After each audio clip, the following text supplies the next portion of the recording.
Fair use is a doctrine in law of the United States that permits limited use of copyrighted material without having to first acquire permission from the copyright holder.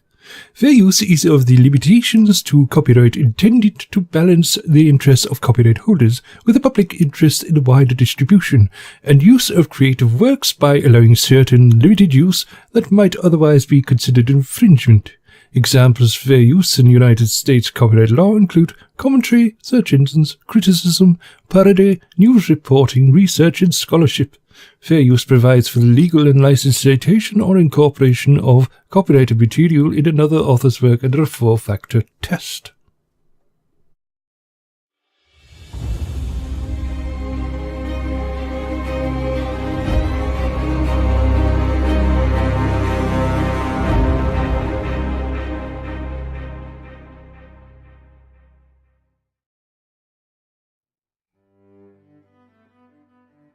All right, everyone.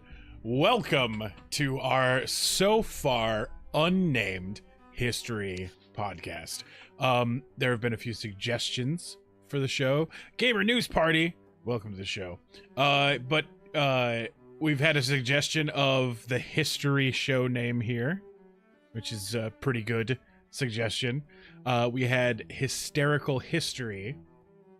We also had the Illuminati Illumination or Education Hour. I can't remember. I put that in the document and I closed that document. But if you have suggestions after watching this show of what you could name this show, please feel free to send them to me. I'm very interested. Three morons talk about history. Right, exactly. The Unqualified History Hour. Yeah, well, I'm right. A doctor, thank you. Well, yes, but you're not a doctor of history because history never gets sick. Yeah, putting stitches in doesn't help with history. Hey, Angry Cicada says, the history show with Udo. It's a pretty good one. All right. But, Yeah,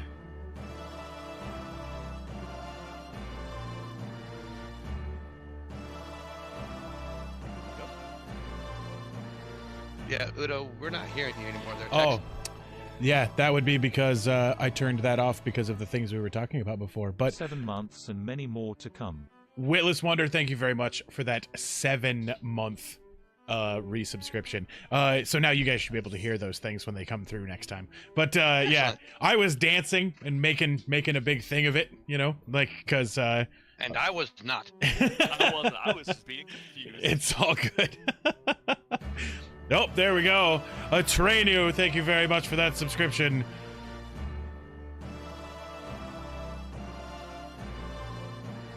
Tim, you're no longer hidden. I don't care. But thank you guys very much for those subscriptions. Welcome to the inner circle of the Illuminati. True history people don't dance. Oh, that was a tier 2 sub, by the way, from a Trainu there. That's thank you very much for that. I appreciate that. Vinuath, welcome to the show. Yeah.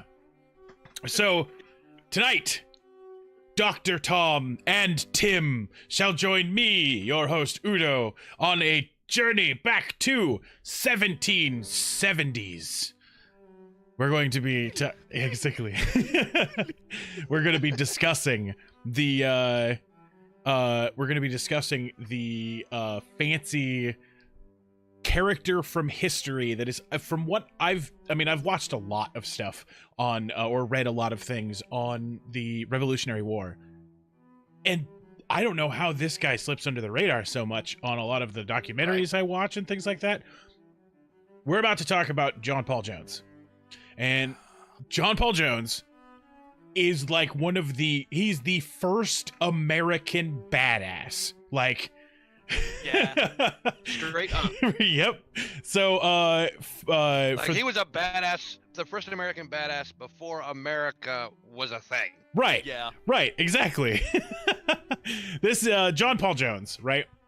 He's going to be the first thing we ever cover on this podcast. I was originally going to do this episode as Jeanpaul Jones and the Australian Emu Wars, but instead, I found too much content for Jeanpaul Jones. So Because he's that Too goddamn cool. right. But let's let's just pop into a little bit about it. And we're going to be experimenting with a new way that this podcast works. Keep an eye on the chat. There's a new message in there that'll tell you about something fun you can do if you're interested. It says Witless Wonder is hosting us, but it didn't give me the host update, so thank you very much for that host. I appreciate it. But our story begins on July 6th of 1747 in Kirkcudbrightshire in southwest Scotland. It's a place you should remember because it becomes important again in the future. Jeanpaul Jones was originally born Jeanpaul Jr. He added Jones later in life to hide from law enforcement. And he was... Oh.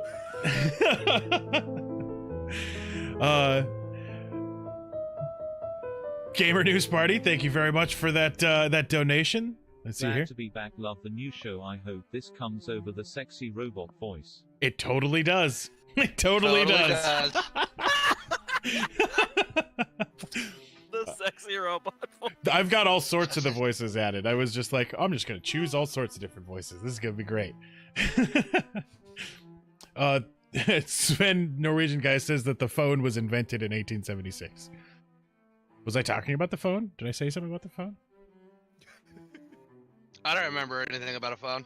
Well, I mean, it's possible. But, okay, so he added Jones later in life to hide from law enforcement, and he was born on the estate of Arbigland in a small cottage near Kirkbean, to his father, who was a gardener, Jeanpaul Sr., and to his mother, Jean McDuff. You guys ever heard of any of those places before? Nope. Nope. Our big land makes me think somebody was just like, this is our big land. Do. Thank you very much for those 100 bits, Atranio. I appreciate that very much. But so all of this stuff will become real important later in the story, and that was Kirkcudbrightshire and Jeanpaul Jones adding a name to his name, but it was just Jeanpaul at this time, right? So we're just talking about Jeanpaul Jr. Yeah. So Jeanpaul started out his maritime career at the age of 12 or 13. I was able to find data that led to both. So Jesus, yeah, a 12-year-old will be like, "Yar, I'm a pirate." Exactly. Well, no, that was pretty common back then, having a cabin boy or something like that. Right. That's fair. He started sailing out of Whitehaven, which is another place that you should remember because it becomes important again in the future. I have heard of Whitehaven before, but I can't remember why. Jeanpaul Jones does some really cool shit there, but we won't get there for quite a while. But that's where he started. First time he ever set foot on a ship was in Whitehaven. This was in the northern English county of Cumberland, and he was an apprentice aboard the, and I'm not making this name up, the Friendship. Under one dumbass captain, Captain Benson. Why does Captain Benson suck? Well, because he named... Oh, Sven the Norwegian guy, thank you very much for those 100 bits. I'll let the robot can't handle it. Naming your ship... The Friendship. Tim, Tom, and Dudo so less good. than 3. You got... Yep, you got the hearts. Less than 3 YouTube. Exactly. Yeah. But, So so much less than 3. he sailed as a cabin boy on a ship to Virginia, where he visited his older brother William in Fredericksburg. Go ahead. Sounded like you were gonna say something. Oh, no, sorry, I was talking to myself. Okay. But no, yeah. So he was a cabin boy after he did some apprenticeship stuff, right? The robot's a bit quiet. Okay. I bet I can fix that. Well, maybe you should just pay attention. Well, they have to contend with the fact that they are listening to the background music as well. Also says that Dr. Tom is a little quiet. I can actually crank Dr. Tom's volume up. I got it. I talked to my mic a little closer to my mouth, which should do it. Excellent. Yeah. There we go. Still though, I maintain that the Friendship is a fucking sweet boat name. Like, could you imagine coming back and being like, oh yeah, oh your ship got sunk. Oh, that's terrible. Who did it? The Friendship. It's like the first example of everybody who names their gamer profile like your mom or Right. cookies or something like that. Like you were killed by grandma's cookies. You were killed by diabetes. Right, exactly. Okay, maybe Captain Benson didn't suck too bad. Maybe he did have a good idea. But Right. so Got your back, Benson. if that's our first example of trolling in history, that will not be the last one we cover today. There is many. Perfect. All right. Perfect. So, question real quick. Dr. Tom, do you think you would have survived on a ship in the 1700s? No. No. I would have run my mouth too much until they threw me overboard. How about you, Tim? Do you think you would have made it? And chat, feel free to weigh in as well. What would I have been doing on said ship? Well, I mean, Dead. imagine that you would have been a man who wanted to be on a ship. So I mean, for not just all of a sudden Tim's taken out of the world and put onto a 1700s boat, but Tim grew up in the 1700s. Yeah. Then yeah. If I grew up in the era. Sven, the and Norwegian guy, thank you very actually much for those wanted to 20 be bits. on I the boat. appreciate Hell that. yes, I'd survive. Okay, that's a fair argument. Right. I do like working with my hands and shit. Sven just I'm wanted no first place. stranger to hard work. Yeah. Right. But yeah, I mean, Their mortality rates were horrific, though. right. So I that, feel like yeah. a lot of it is just kind of just straight up a crapshoot. that's an important thing to bring up. Dr. Tom, how old are you? I am 30. Tim, how old are you? I am 22. And Fire. I myself, Plus 11. right? I myself am 35. The average life expectancy of people during that era was 36. Mhm. Oh my god. And even less so if you served on a boat. Wasn't a lot of the really short lifespan back then related to the horrific infant mortality they had? Correct. It was Yes terrible. and no. but- I mean, I remember reading that it was like if you survived past like 5, your life expectancy shot up like 20 years. yeah. No, like if your chance of infant mortality was, I think, 1 in 3. Yeah. Or something like that. What I saw while researching tonight's story was 40%. Okay, so In other words, fucked upedly high. Yeah. A little bit over 1 in 3. but then even past that, penicillin was not a thing yet. Yeah. Uh, I didn't proper even have germ surgical theory yet. technique, anything Yeah. like that. So like appendicitis, you're dead. Yeah. A lot of the common diseases, you're dead. Actually, I've so- had appendicitis. I'd be dead. Yeah, it was exceptionally rare to have someone grow to quote unquote old age. Whitley says that Right. diabetes would have killed him a lot quicker. You'd be surprised. Don't get a lot of sugar back in the 1700s. All right. So, Jeanpaul's seafaring adventures eventually took him, like many other sailors before him, into working in the slave trade. For several years, Paul sailed aboard a number of merchant and slave ships, including the King George in 1764 as the third mate, and the Two Friends as first mate in 1766. Are you sure it wasn't 2 friendships? The names seem to get a lot badder ass the closer you get to war. Like, like right now they're all like, I don't care if I scare anybody with my ship. Name it the Two Friends. Like, we got this. And like war breaks out, and they're like, "Name it the Knife McStabberson." Right. In 1768, he abandoned his prestigious position on the profitable Two Friends while he was docked in Jamaica. He found his own passage back to Scotland and then eventually obtained another position. However, the realities of human trafficking repulsed him, and he was returned to ship cargo duties. So, He was a slaver for Good a on while. him. Yep, he was a slaver for a while, but eventually he was like, this is really crap. So I'm just going to find my own way back from Jamaica to Scotland. And Which is no mean feat. right, exactly. He couldn't just purchase airfare at this time, right? Yeah. I'm glad he realized it was fucked up. Right. So Jeanpaul, his sailing career got a booster shot on his next trip aboard the brig John. another excitingly named ship, the John, right? Like, great if you got a poop. In 1768, when both the captain and another officer suddenly died of yellow fever, Paul actually they're all, oh shit, yellow fever, we're all fucked, right? Right.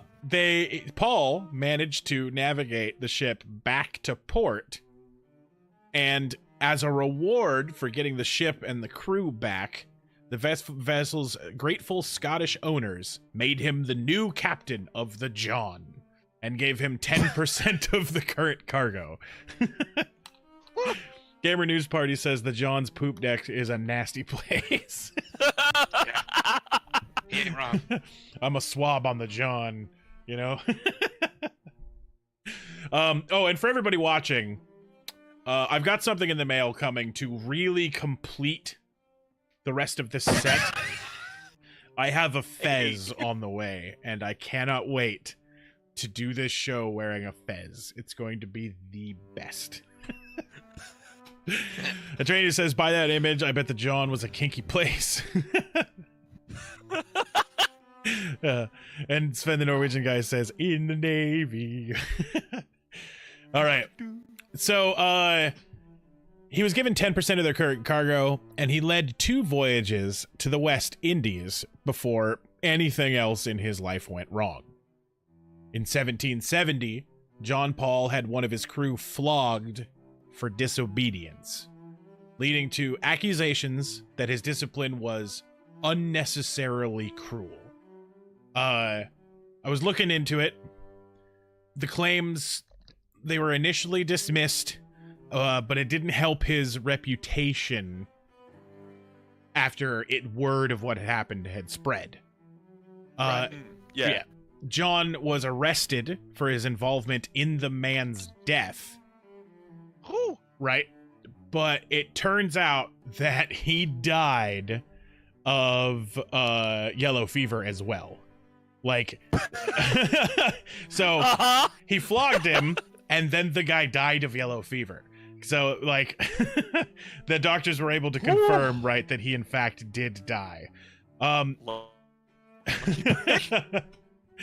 So, but he was arrested for involvement in the man's death. He was imprisoned in Kirkcudbright Tollbooth. Tollbooth is the name of a type of prison. It's not actually a toll booth, but Tollbooth.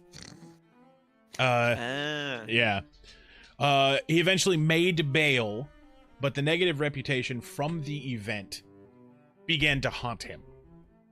It later came to light that the death was linked to yellow fever, but the man who died was not a normal sailor, but in fact, an adventurer from an influential Scottish family. Does this not sound like the beginning of the greatest D&D character ever written? Right? Yes. Absolutely. It's like he had a little bit of a problem with getting a little too rough on a member of his crew. The guy died of sickness, but in fact, he was a rich man and everyone hated you. Like,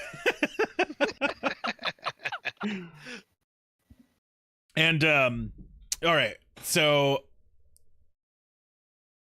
leaving Scotland, Jeanpaul commanded a London-registered vessel named, and I'm not making these up, Hank. Betsy. It was pretty close, right? That's like, Betsy's like the female version of Hank. Like, I mean, it's Right. pretty close. A West Indian or Indiaman mounting 22 different guns, engaging in commercial speculation in Tobago for a year and a half.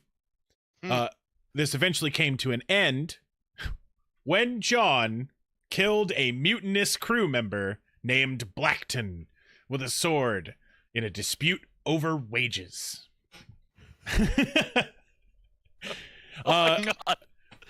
Jeanpaul Jones claimed that it was in self-defense. Years later, Benjamin Franklin described the incident, but he was not willing to be tried in an admiral's court where the family of the first victim had been influential. He felt compelled to flee Fredericksburg, leaving his fortune behind with the additional purpose of arranging the affairs of his brother, who had recently died, without leaving any immediate family. So are they sure the mutinous guy didn't die of yellow fever? You know, it's very possible. I think that everyone witnessed this part, right? I think that he couldn't be like, it just like pull his sword out of the guy. Yellow fever! It's everywhere! He came at me with those crazy yellow fever eyes. Right? If I was Jeanpaul, I had to put him down. Right? If I was Jeanpaul Jones, I would have had yellow fever inscribed into my sword. Right? Right? Like the friendship machete. Yeah. Or no, the kindness machete. Mm-hmm. So, yeah, exactly. Killed him with kindness. But he died of yellow fever. Stabbed into his face 4 times. Right? Yep, yellow fever got him. Just like it got the last 6 guys. Gosh darn it, right? Gonna have to cut a notch in the handle of my yellow fever. Exactly. Slung it in my old belt. All right. So, at that time, John then assumed the surname Jones, in addition to his original surname. There's a long-held tradition in the state of North Carolina that that other people adopt the name Jones in honor of Willie Jones of Halifax. Willie Jones was an American statesman. Oh, what do we got here? Max donated $48. Legendary. My God. All right. Well, was there? Damn. Is there a statement there? Am I hearing anything? Didn't hear anything. Hashtag voice single decker. Shingle decker. Okay. All right. I will go to the very next one. I will make sure you get a full slide. I don't want to mess with that one. Let me make sure I get to the right page here. Okay. So we'll finish up this one, and then we'll just keep going here. Mag says, I love the new overall theme of the channel here tonight. I'm very excited about it. Yeah. All right. I'm going to finish up this slide, and then I'll immediately get into the Shingle Decker voice as soon as we get through here. At his own request, wait. Okay, yeah. So he was Halifax was an American statesman who took no shit from anybody. At his own request, he was buried in an unmarked grave. In his will, he asked that he be buried beside his small daughters that had also died, and further mandated that no priest or other person is to insult my corpse by uttering any impious observations over my body. Let it be covered sunny and warm, and there is an end. My family and my friends are not to mourn my death, even with a black rag. On the contrary, I give my wife and 3 surviving daughters, Anna, Maria, Sally, and Patsy, a Quaker-colored silk to make their habits on the occasion. So, this guy, that's Halifax, right? So that's pretty goddamn cool. So Jones thought that guy, he's like, that guy's badass. I'm gonna be a Jones too, right? I need a new name. Right. This works out well. Just call me Jeanpaul Jones, right? And thus, we shall refer to him as Jeanpaul Jones for the rest of now. Until, of course, there are other changes in his name, and we will need to change our speaking from there. On to the next slide. Well, actually, this isn't a reading slide. We'll get to the next reading slide and we'll do that. Tim, if you had to change your name to evade the feds, what would you choose? Huh. Right? It's a neat one, right? And chat, feel free to weigh in. If you would, what would you change your name to if you were So running from the feds? Is this in like a modern context, Well, or like in a ye old context? Jeanpaul Jones was running from feds for being chased by the Royal Navy. What would you pick? Yeah. Like, I mean, I guess technically you could either put yourself in 1774 or you could do nowadays. Either way is fine. I think yeah. either way, I'm gonna go with Caleb Johnson. Caleb Johnson. Caleb, because I'm used to going by that name through another thing that I do. Yeah. So I'm already used to answering to it documentation with that name on it, at least not official documentation. And then Johnson, just because it's a very, very common surname. That's a good one. How about you, Dr. Tom? Okay, my goofy answer was gonna be Daniel Michael Zenifrex, Gotcha. because it's a stupid name. But actually no. First name. So being practical, I think first name Tristan would be good. Mm-hmm. It's not the most common name, but it's not the rarest. And from LARP, I'm very used to answering to it. Right. But in I would say in a 1774 context where like you can get away with going from Jeanpaul Jr. to Jeanpaul Jones and have that somehow work. Right. I don't even like. I wonder if this Jeanpaul Jones guy might Primal be that Lassie, Jeanpaul thank you Jr. very much for that raid.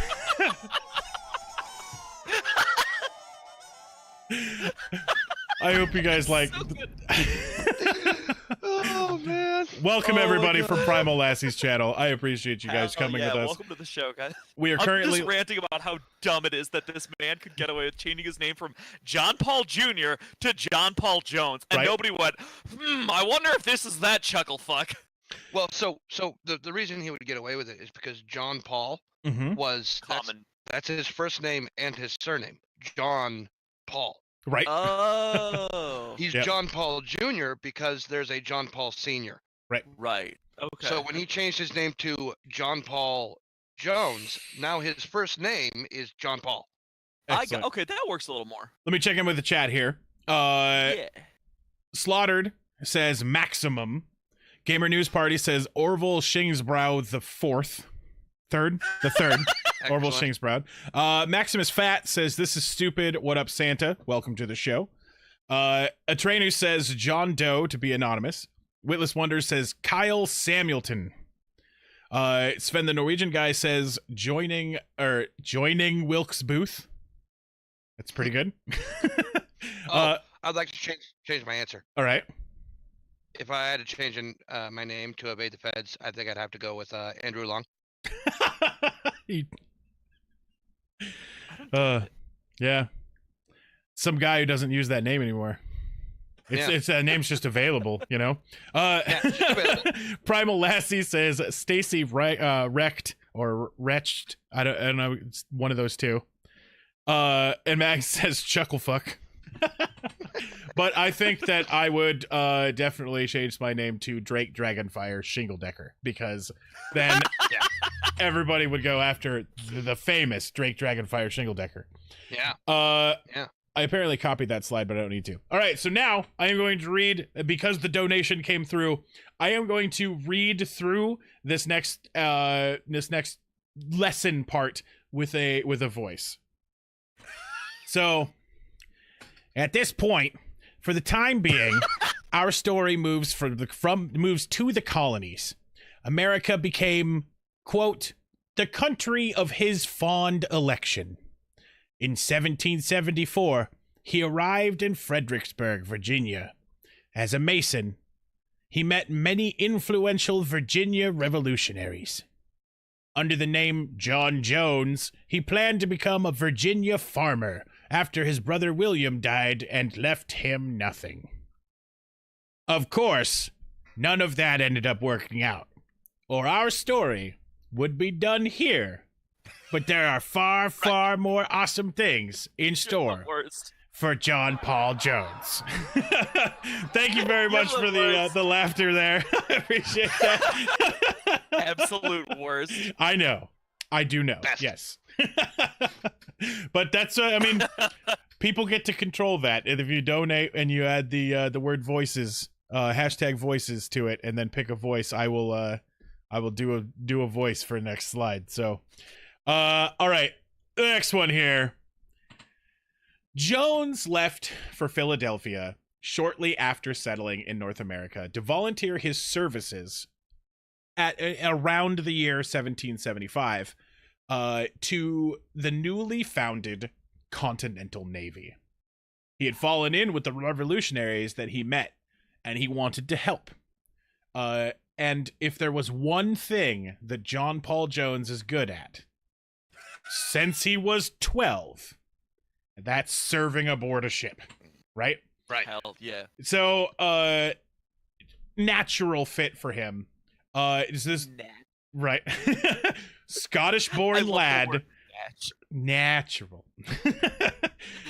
Hey, this Scottish-born lad kicked out of Ireland, or kicked out of England for killing a mutinous dog. It was yellow fever. Right, exactly. Yellow fevering a mutinous dog. Yellow fever. So, due to Jeanpaul Jones having a lot of experience at sea and having captained his own share of ships, Jones was made first lieutenant. During his time, the Navy and the Marines were just then being established formally, and suitable ship officers and captains were in high demand. Jones' potential would have been gone unrecognized if it were not for the endorsement of Richard Henry Lee, who knew of Jones' abilities.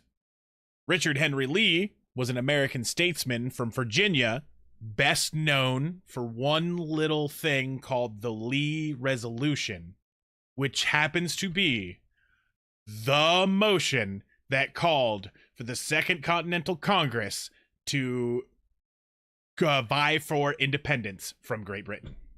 So, That's dope. yeah, kind of a big deal Richard Lee was, right? Yeah. So Yeah. this guy went to bat for Jones because he's all like, I've seen this guy in the ocean. I know what he can do. We should get this guy going. So that's how he ended up as a first lieutenant. He's just like, I don't want to fucking die of yellow fever. Come on. Right? Exactly. Richard Henry Lee's just like, this guy, he'll yellow fever anybody who crosses his path. Get this guy out of the ocean where he's not gonna hit anybody with yellow fever. The first t-shirt for this podcast is going to be a hand-drawn cutlass with the words yellow fever across the front. Right. I like it. I like it a lot. All right. Jones, his first ship that he was going to be serving the colonies aboard was a converted 24-gun frigate named Alfred. I am not making up these names. What is with this dude and abysmal ship names? So far, He he's served on So the John, the Betsy, the Friendship, and Alfred. Like, Wait, what about two friends? and the two friends. That's right. So I can tell you why he's been serving on such horrible named ships, because most ships that time were horribly named. Ship naming conventions is it has to be unique, and so all the stupid names like the Alfred, those went early. So he was serving on a ship that had been around for a bit. The reason we get really dumb like esoteric names these days is all of the stupid ship names have already been taken. Like, I can't make a ship and name it the Alfred. I swear to God, though, if we get to the end of this story and he doesn't have the HMS Yellow Fever, I'm gonna be so upset. Right? Well, we'll see. We'll see. So he was the first lieutenant on the Alfred, and he was the first person in history to hoist the Grand Union flag on a continental warship. dope. yeah, he hasn't even done anything yet, and he's already reached a legendary status, right? Like, we still have, this is slide 17 of 51, and he's already accomplished a legendary feat. Gamer News Party, thank you very much for that subscription. Welcome to the inner circle of the Illuminati. I appreciate that very, very much. I love this song so much. I hope that comes out right over the background music. I tried to make sure the background music was really, really low, so we'll see. I'll get to review this episode after we're done, but all right. Fun fact. I'll review this episode right now. 5 stars. Fun fact, the USS Alfred was formerly named the Black Prince, which was a much fucking cooler name than the Alfred. Why the fuck would you change your ship name? As I spit everywhere in outrage. Why would you change your ship name from the Black Prince to Alfred? I think it was political. Right. The Black Prince was a merchant vessel owned by Willing, Morris and Company, and they were still trading with Britain in early 1774 before the rest of the colonies were in open revolt. And while the ship was in Britain, it then smuggled back information that led to the capture of 2 unmarked British trade vessels that were full of military supplies. Yeah. So when this ship came back and became part of the Navy, it was one of the 4 original ships in the Continental Forces. So, yeah. So the reason they changed it from the Black Prince is the Black Prince is a direct words are hard. Dig. A direct reference to the son of Edward III, who was a commander in the British Navy. Okay. And so a United States ship during the War of Independence is probably not going to carry the name of one of the most celebrated English commanders who also happened to be a crown prince. Right. Yeah, okay. I'll fine. Also, accept. And throughout this entire, like, we'll be seeing lots of ships being retrofitted from being merchant vessels to warships, because the U.S. didn't have any warships, or the Continental Army had no warships. So they renamed them every time. Okay. It might have also been, part practice to just pick a new name. Yeah. But no, thanks for that info, Tim. I did not know that part. That is super cool. That is super awesome. All right. The next part. On Jones' first major mission with the Continental Navy, the fleet was expected to cruise along the coast, but was ordered instead by Commodore Essex Hopkins, who becomes important over the next couple of slides, to sail for the Bahamas, where Nassau was raided for military supplies. Nassau was currently held by British forces at the time. So Nassau was raided by America? Yep. Okay. Yep. The fleet was successful in the raid. They got a ton of stuff out of it. They razed Nassau, did everything they were supposed to be doing. But on their way back, they encountered a British packet ship. A packet ship is an intel vessel. So essentially, it's supposed to be a fast little vessel that gets intel back and forth from one place. Yeah, basically the naval equivalent to a courier. Right. Yeah, that makes sense. Like in a day and age without phones and shit. Right. You gotta get info around. The Continental Navy encountered the British dispatch boat called the HMS Glasgow. And the Glasgow managed to escape the fleet of 7 ships, although it did suffer significant damage. The battle is considered at that point, the Battle of Block Island is considered to be a victory for the British, because the British made it out. The captains of the Continental Fleet were criticized for their actions during the battle, and one was eventually dismissed as a result. Commodore Hopkins was also criticized heavily for other actions pertaining to the cruise, including how they distributed the seized goods, and he was also dismissed as a captain. He was forced to serve as a commodore off of a ship. It kind of was a side grade for him that ended up being a big upgrade, because Hopkins eventually then became the Commodore. Right. He ended up as Commander-in-Chief. So this left the Navy with a couple of openings for captains, right? Yeah. Jones has been Step a captain in, Jeanpaul before, Jones. right? So from first lieutenant, Jones was then assigned to the command of the USS sloop Providence. First time we get a ship that doesn't sound like it's stupid, right? Right. like I'm okay with the Providence, right? Yeah, that's all right. And that was on the 10th of May, 1776. Congress had recently ordered the construction of 13 new frigates for the American Navy. So it'll be the first time they were going to have warships built to be warships. Right, as opposed to other ships that are repurposed. Right? Yeah. One of these warships was supposed to be commanded by Jones. He was promised that he was going to get a frigate. So in exchange for his prestigious command, Jones accepted commission aboard the Providence in time. And during the 6-week voyage that he then took to Nova Scotia, using the Providence, Jones captured 16 British prize ships. Holy fuck.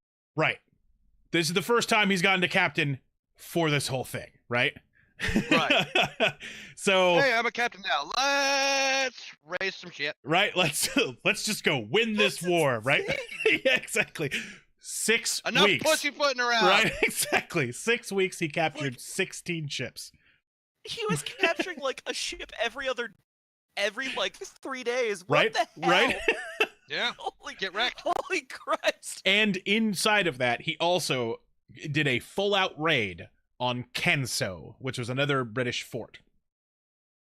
Go ahead. And he's doing this in the Providence? In the Providence, yes. He's doing this in a sloop. Yes. That's like the smallest of the ocean-going vessels. Right. He's in a wee baby ship, and he just goes out and just tears ass. Like Books up. He is basically bringing a pistol to a fully automatic fight. and winning. Right. Jesus.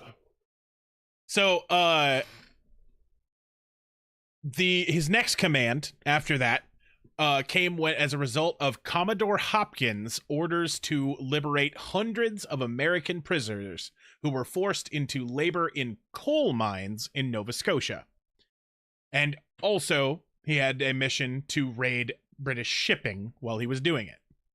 On November 1st of 1776, he set sail once again on the Alfred.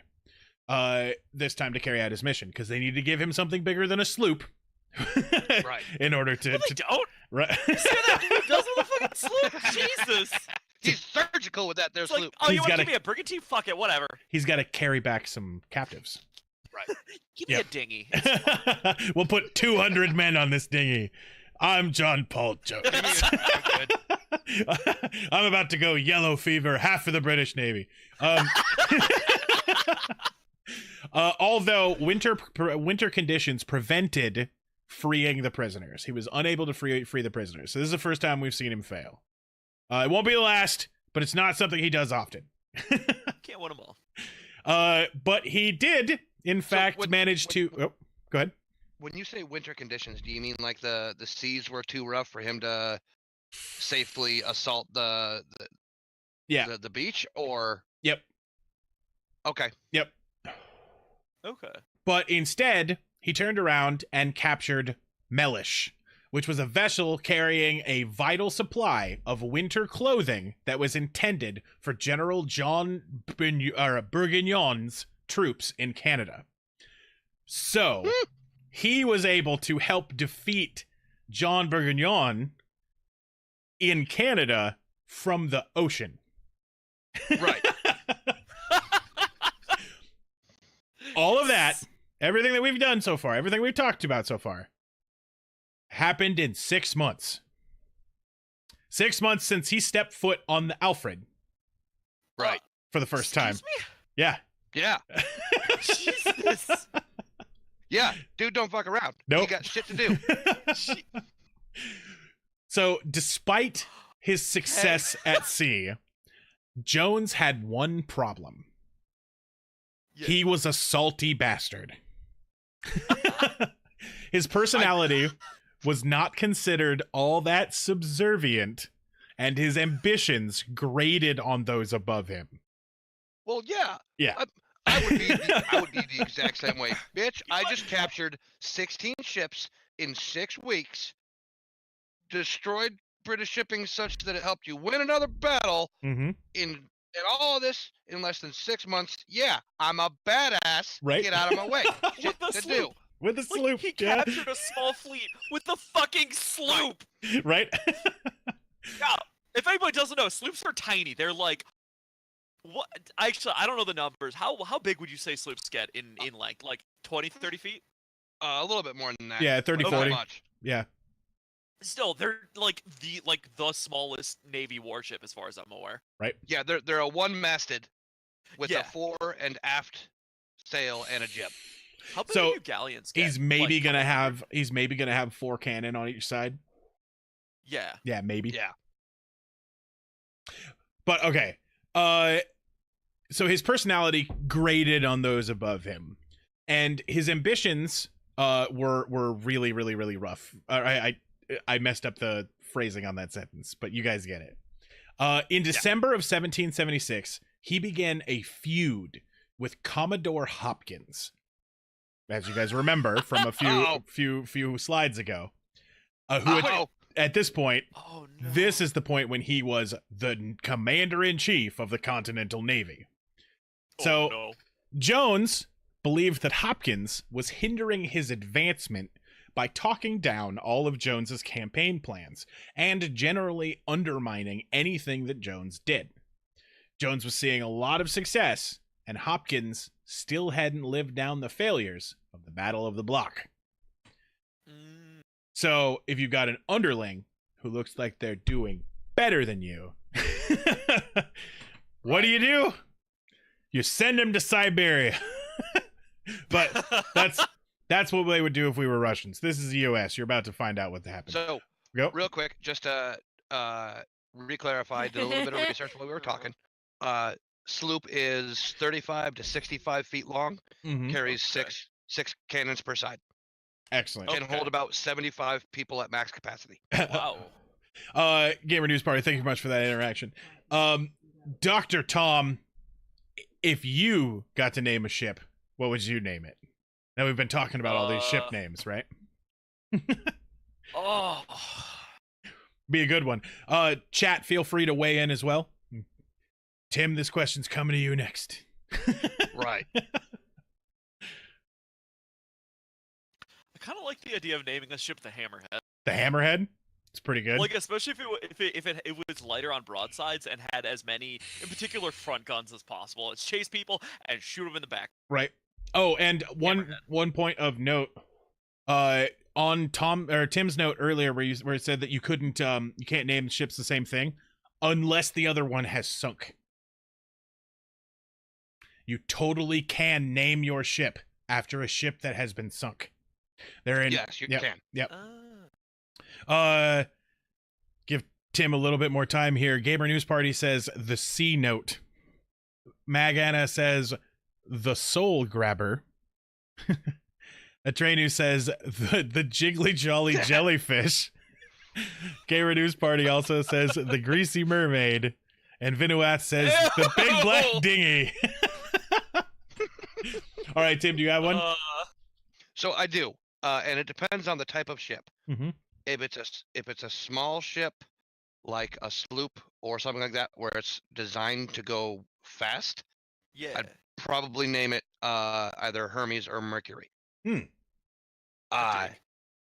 If it was like a big giant warship, where I'm going out and I'm gonna duke it out, probably gonna name it the Anvil.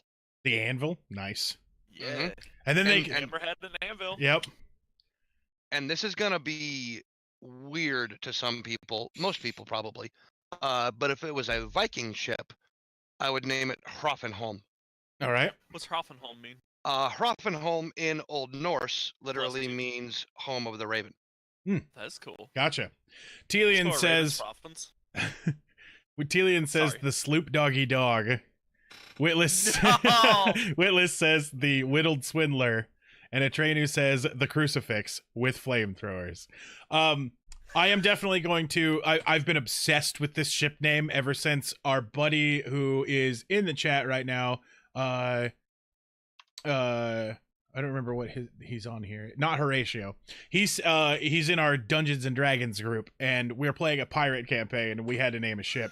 He had a fantastic name. He did. We ended up naming it something different for different reasons. Our ship is named the Wendigo right now because we're trying to convince like merchants that we eat people. It's fucking funny. I was gonna say, do you guys eat people? We eat monsters. If we kill a monster, we eat it. That's how it works. But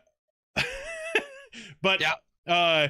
the name that he came up with was the Rude Gesture. Mm-hmm.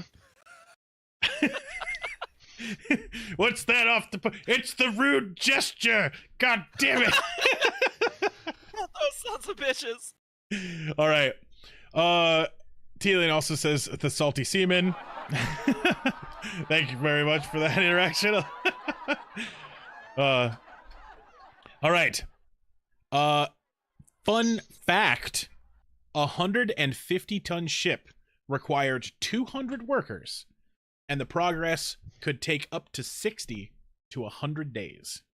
What do you mean the progress? Or sorry, process. The process itself. Oh, Yeah, the process to of build building a boat was Oh, 60 to okay, 100 yeah. days. That's actually much Yeah. faster than I thought a boat took. I was thinking the boat was going to take like 6 months. at the same time, that is a massive work crew. It is. It is. But when your Yeah, it's like entire if- town is the town of we build a boat, Yeah. like it works out, right? This is it a turns pe- out if you got 250 people working on a 100-foot to 150-foot boat, it's not going Yeah. to take that long. this is a piece of yeah, in- but that's like doing the math offhand and assuming a 40-hour work week, which really isn't that accurate, but whatever. I'm gonna hand wave it. That's like I think about 50 to 80,000 work hours. right. Something for you guys to remember. This date, keep this data in your head as we continue through Jeanpaul Jones' reign of fucking terror. Like How much fucking people's time and effort Right. he fucking murdered. well, at this point, he stole up to 1,600 days worth of ships. Mm-hmm. All right, so this is where our story starts to get really interesting. So Jones was denied his brand new frigate. The whole one that I told you guys that he was told he was going to be able to. Oh. Yeah. So he was denied. Bastards. Shit. Right. Fucking that Commodore. I blame that. Give that Commodore the yellow fever. Yep. Yellow fever that ass. So so Jones was then given command of another sloop. The USS Ranger. This was if Okay, the Commodore you wanted- right. Go ahead. I was gonna say if you wanted to keep this man from earning himself for some promotions, giving him sloops is clearly the wrong answer. Right, exactly. If you wanted to keep Jeanpaul Jones down, don't give him a sloop. I will point out his ship names are getting better and better and better. Right? Yep. So now he's on the Ranger, right? So on June 14th of 1777, he was given the Ranger, which was also just to add more legendary spice to this Herculean character. That was the same day that the Stars and Stripes flag was adopted. That's so Get cool. some. So he got a new ship Yeah. named the Ranger, and America got a flag. America! The Ranger, which was initially called the Hampshire, as far as I can tell, Jones chose a different name for it. I couldn't find any reason why the Hampshire was renamed. It wasn't refitted. This was a sloop of war. It was an actual, like, warship. Right. So it was originally built by James Hackett, a master shipbuilder, at the shipyard of John Langdon, and is now called Badger's Island in Kittery, Maine. Captain Jeanpaul Jones was in command. Jones was given vague orders. He was kind of written off by command at that point. They figured Jones couldn't be that much trouble for them due to the fact that they gave him a smaller ship, which is obviously wrong. It was, he's proven this before. The vague orders that he was given was to assist the American cause in whatever way possible. Oh, so okay. Right? It's like, dude, we've seen what you can do. Here's a sloop back, cause and do it to it, buddy. Pimp name sloop back. Pimp name sloop back. Sorry. At that point, Jones did what he thought was going to be best. If he was going to help out the American cause, he would take the war to the British. The Ranger. Oh, did he go to Britain? The Ranger in a sloop. In a sloop. The Ranger set. Jesus Christ! The Ranger set sail for France on the 1st of November, 1777, carrying military intelligence to the commissioners in Paris.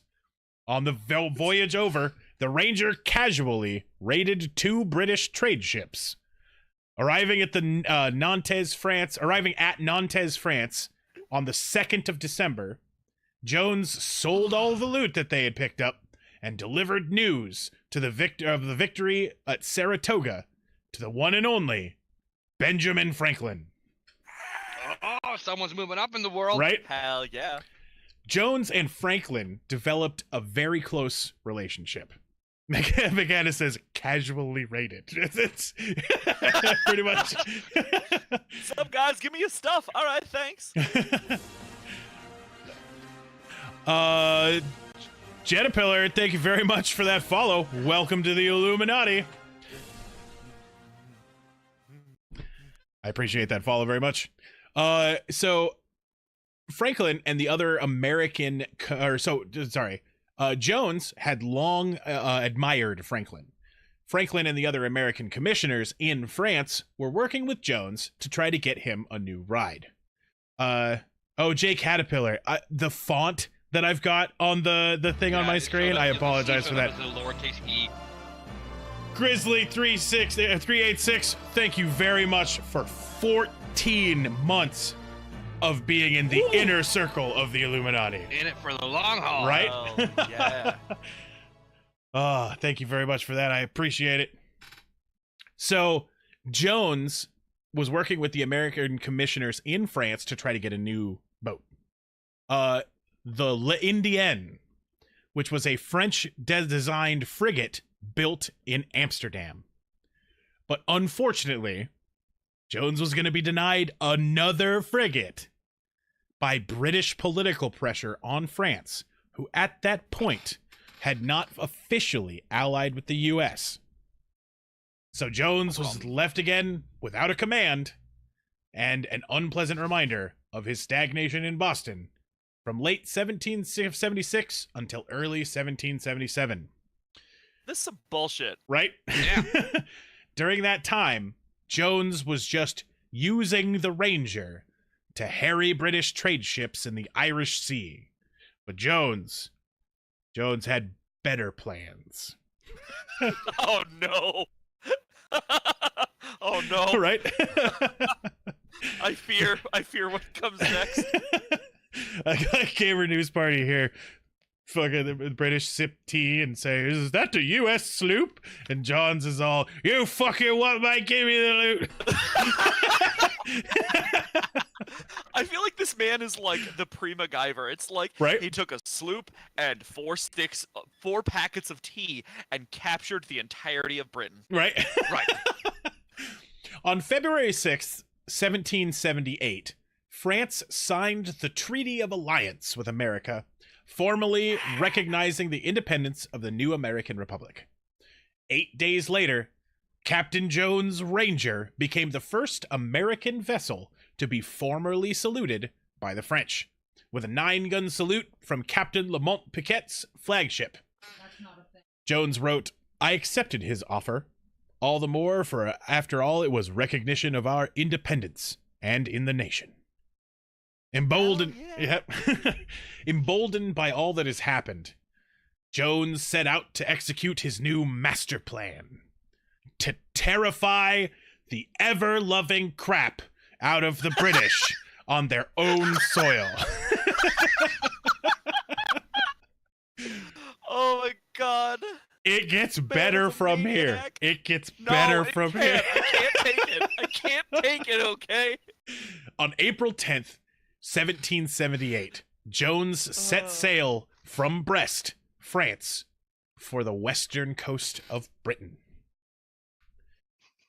Taking the fight to them. Right? Now, officially, he was just going to be doing some more of the same, assisting America and robbing merchant ships. But 7 days later, he persuaded his crew to participate in an assault on none other than Whitehaven, the town where his maritime career began. Oh my god. The very same port that he left at age 12 or 13. I'm still unable to verify whether or not it was 12 or 13. 12 and a half. Gamer News Party says, I feel like he stayed in Brest just for the name, to be honest. It's Brest without an A. It might even be like Brest or something like that. I don't know. It's French. Brussels sprouts. Right? Brestol sprouts. Ew! It got worse. Just got worse. Just All right. kept getting worse. So Jones had operated in Whitehaven for quite a long time before he left for the colonies. And so he knew that place inside and out. He knew the defenses, when the best time was to strike, and where the most effective targets would be located. The crew agreed. Oh, go ahead. Side note, did a little bit more research while we were talking. It is absolutely pronounced breast, but with a very heavy R, almost a rolled R. So Breast. Yeah. Excellent. Yeah. I love chicken breast. Indeed. The crew agreed to Jones' plans, but the attempt was foiled by one thing that Jones could do nothing about. Weather. Weather strikes again. Yep. Heavy winds pushed Jones and his ship back towards Ireland, where they took advantage of the time and just did some more interrupting of British shipping. Right. So, Tim, do you get seasick? I get very seasick. That's definitely something that I was thinking about the entire time I'm looking at all of this stuff about ships. I'm like, I wonder if I would get seasick. I've never been on a ship long enough to find out. I've only been on a couple hours of like a... Go ahead, Tim. I just said I've only been on for a couple hours, I went on a charter boat for ocean fishing, and we had like 15-foot swells that day. And that would be rough. Yeah, and on a small boat like we were on, it was like a 25-foot boat on 15-foot swells. I was so desperately sick the entire time. The funny part is, like 3/4 of the way through the trip, I was sitting in the cabin just miserable, going, well, I guess if I'm gonna be sick, I might as well fish. Right. And then proceeded to just throw up over the side with a fishing rod in my hands, and eventually caught like the best fish on the boat. Like, I was the only one to catch a lingcod that day. Everyone else caught shitty rockfish. Right. What's a lingcod? It's similar to a halibut, but okay, nice. yeah, it's a really tasty fish. Nice. But I don't know how I would do on a larger boat in calmer seas. Right. Gamer News Party says you chummed the water. And a tranny says that vomit is the best bait. Adrenu says that they absolutely do get seasick, but only on small boats. And Gamer News Party says no, they do not get seasick. J Caterpillar says, I don't get seasick. I've slept standing under the cabin of a charter boat looking for schools to catch. Neat. Yeah, I'd love to test to find out. That's cool. How about you, Dr. Tom? Do you know if you get seasick? I haven't been on a ton of boats. Like I've gone sailing with my dad a couple of times, Mhm. but because my understanding of seasickness is pretty much motion sickness. Right. Yes. I don't get motion sick almost. Like I can read in a car on like twisty winding roads without a problem. Gotcha. I almost never get motion sick. Then yeah, you very probably lucky won't for it. get too seasick. Yeah, that's my thinking that I probably wouldn't. So, for those of you who are keeping score, a fun fact: Jeanpaul Jones has robbed, JPJ seized, or sunk 25 ships by this Oh my point God. in the 2 years that he has been serving in the Continental Army, including the times that he was forced to not do anything, the times that he didn't have a ship, those types of times. It would be worse had they just let him go. I am sure of it, right? Yeah, if they just given him a frigate and said, "Have at it, boy." Right? Gamer News Party He's says, like, been "Gotta on keep that submarines monthly to average old going." school galleons. I'm set. Awesome. All right. I feel like this dude like set a quota for himself of like must sink one ship per month. Right. Exactly. I'm going to be this badass, right? I haven't met my quota. Right.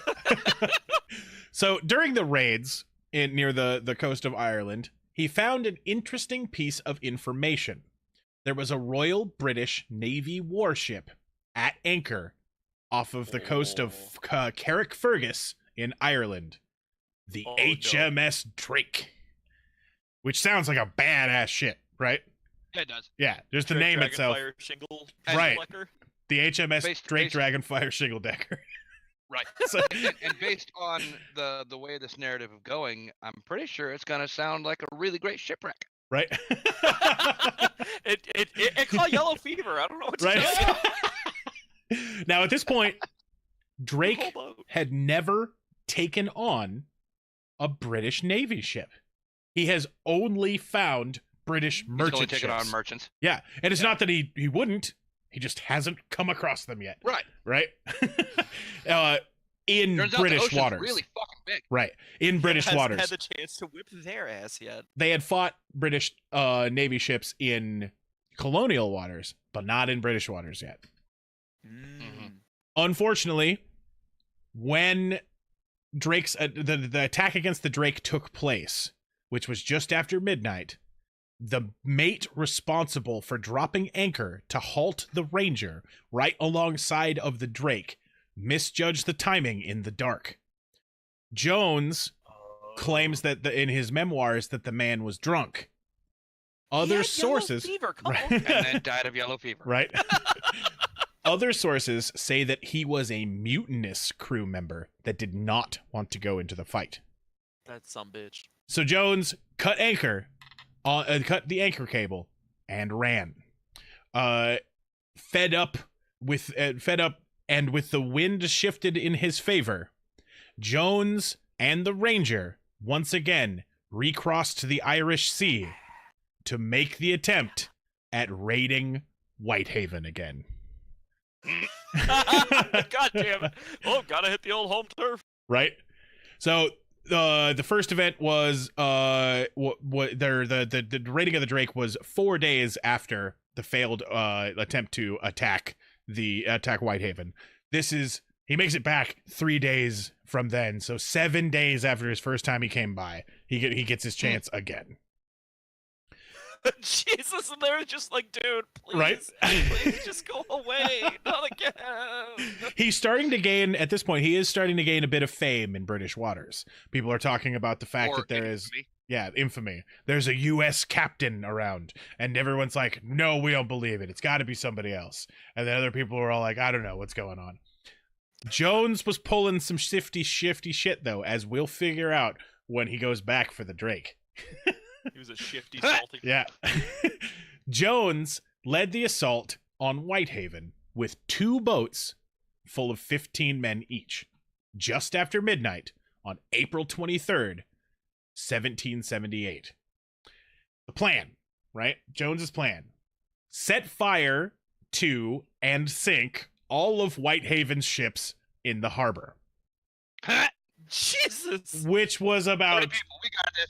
200 to 400 wooden vessels and consisted, God. right? Aim for the stars and you'll hit the trees. Right. We got 30 men. We got this. Right. And consisted of a full merchant fleet and many coal transporters. So the phase 2, terrorize the townspeople by lighting further fires. What made coal important? Blacksmithing? Everything. Yeah, that's your heat. Yeah, it was like it was gasoline today. You had to have coal. Okay, I was thinking they would just done wood fire heating. Gamer News Party says, "Are we sure this isn't a D&D story?" Right. The entire time I was thinking of that. I was like, "This is someone telling me about their campaign. This is fantastic." So, I hate you. You almost made me spit out my coffee. one of the boats was commanded by a Continental Marine lieutenant, and the other by none other than Jeanpaul Jones himself.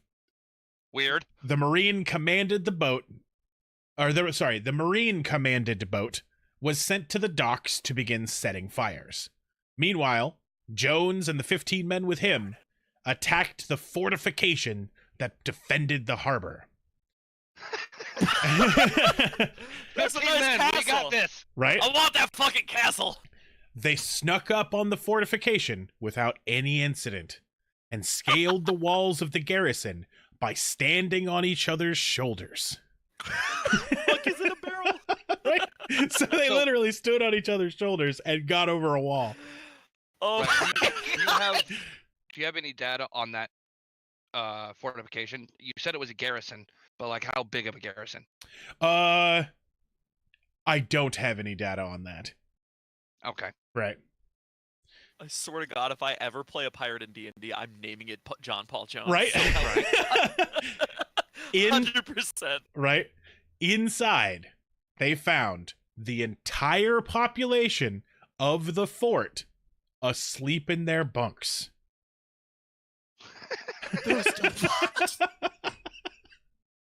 We need to cover an important fact here to explain why this happened.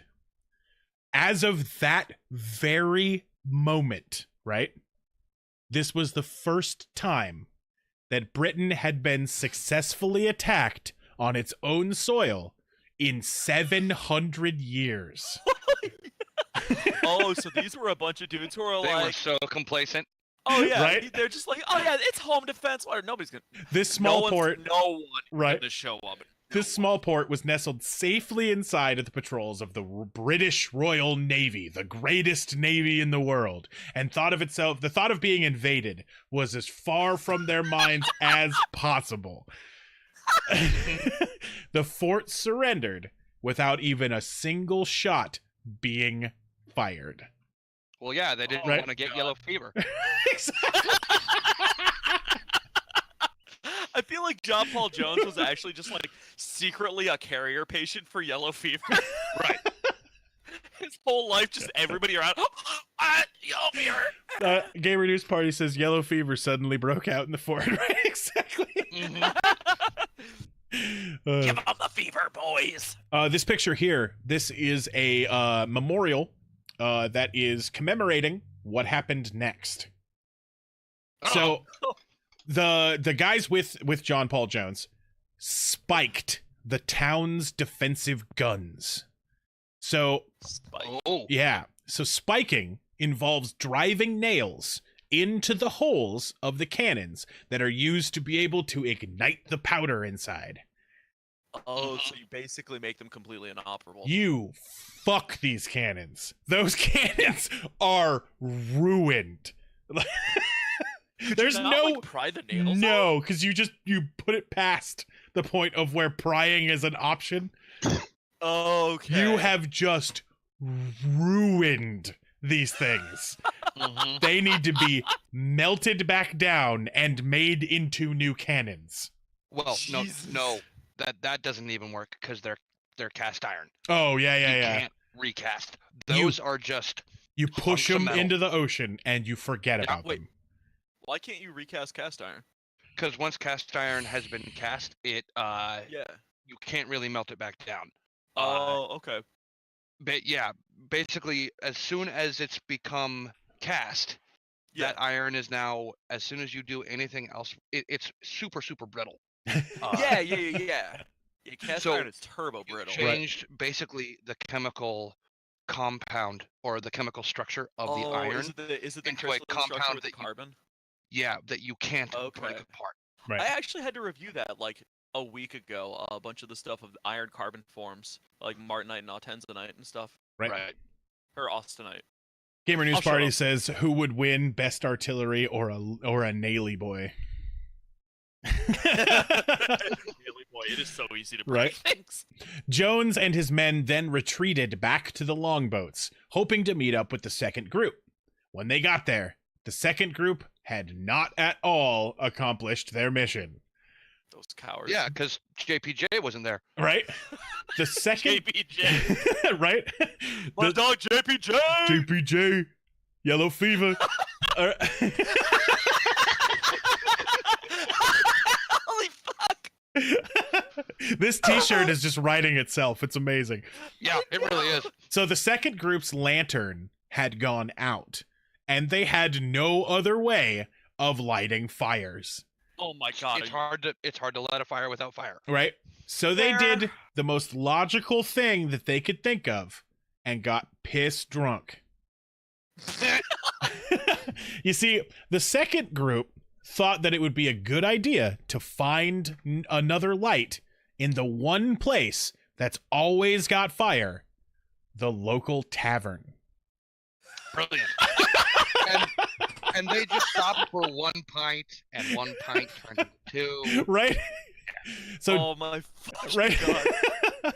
They're all just like, you know what? We failed our mission, and you know we're gonna die of yellow fever, so Yep. we might as well get drunk. It's we're getting fevered super hard. fine. JPJ's Yellow Fever, the #1 album, 1778, Complete Fire. Amazing.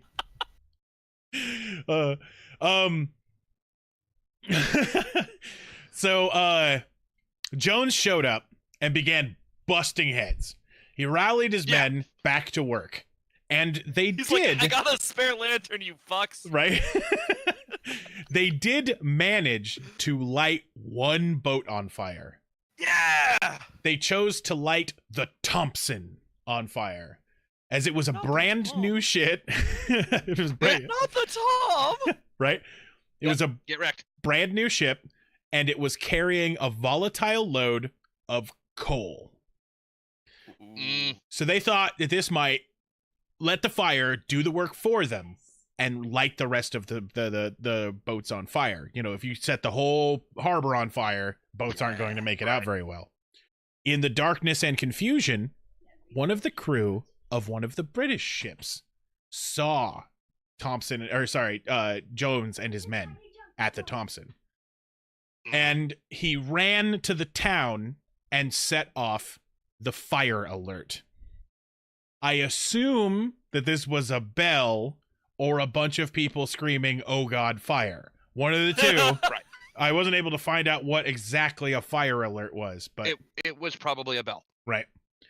This caused a large amount of people to head straight to the harbor and straight towards the outnumbered Americans. Oh no. So Jones and his men ran back to the boats and slowly rowed away, fearless of reprisal, because they had spiked the town's only defenses. Oh. So essentially, these Americans get to sit there in this boat and be all like, ha, ha, ha. Oh, it's that you shoot a cannon, you can't. Right. Fucking... God, this is a D&D campaign. Right? Although they were able to stop the fire and the physical damage to the Thompson was minimal, this had a massive effect on British morale. It proved Oh, I bet. that the British were vulnerable on their own shores. Yeah. therefore causing them to have to pull back from the front to help protect home. Yeah. Right. Also, just like that, even more than D&D, that makes me think of like Blades in the Dark and the flashback mechanic, where you can just be like, "Oh no, we need this thing. Yeah, I did that. I Right. definitely spiked the cannons. Yeah, I'll take 2 stress. I spiked those cannons. Yep. Yep. For sure." Oh, gamer. Gamer says, "Go away, or we'll teach you a second time." Floats away. Or we'll taunt you a second time. Yeah. Tim, you ever gotten drunk on the job? I have not. No. Not once. How about Dr. Tom? Nope. Oh, actually, okay. Question: does writing my dissertation mostly buzzed count? No. Okay. No, not necessarily. Okay, then no. I You guess can't get fired from Right. writing your dissertation. I guess Dr. it's Klein, just me You're the then. best advisor. It had nothing to do with you. Grad school is hell. There was a time while I was working for one of the companies I was working for, where another friend of mine randomly got hired there. His name was also Tim, and he is also a bad influence. And he and I used to take our lunch breaks by going down to the bus station and buying a 40 of Old E and 2 cups and a thing of Oh my orange God. juice, and we would drink Brass Monkeys for lunch like every day. Oh my god, you disgusting bastard. Brass Monkeys are fantastic. The sad part is he still does it. I still drink Brass Monkeys. He'll They're go delicious. buy a 40 Old E, drain half of it, and then just fill it up with OJ. Yep. God, it's so bad. It's so good. I'll have to try it. Okay, I have had some of that man's concoctions that had no right to taste like anything but sewer water, Right? and then woke up the next morning craving death because I had drank so much of it. Jay Caterpillar says, gotten high on the job, but never technically drunk, at least a legitimate job. Yeah. Actually, I Gamer went to News the, Party says paid to test spirits. So yeah. Yeah. Yep, that'll do it. So that Yeah. qualifies right here. Yep. All right. On Tuesday, I went to the barber to get my beard trimmed down from like 4 or 5 inches to a couple inches because I had a job interview on Wednesday. And while I was there, literally getting my beard trimmed, they started doing rounds of whiskey. Nice. It was the weirdest thing. I've had beers at the bar at a barber shop before, which is nice. Mhm. That's pretty dope. Vinoas says, given that my last job was to go after parties for my shows, or go to after parties for my shows, accept any drinks offered and make sure people have a good time, I got plastered multiple times a week for like 5 months a year for free for 6 years.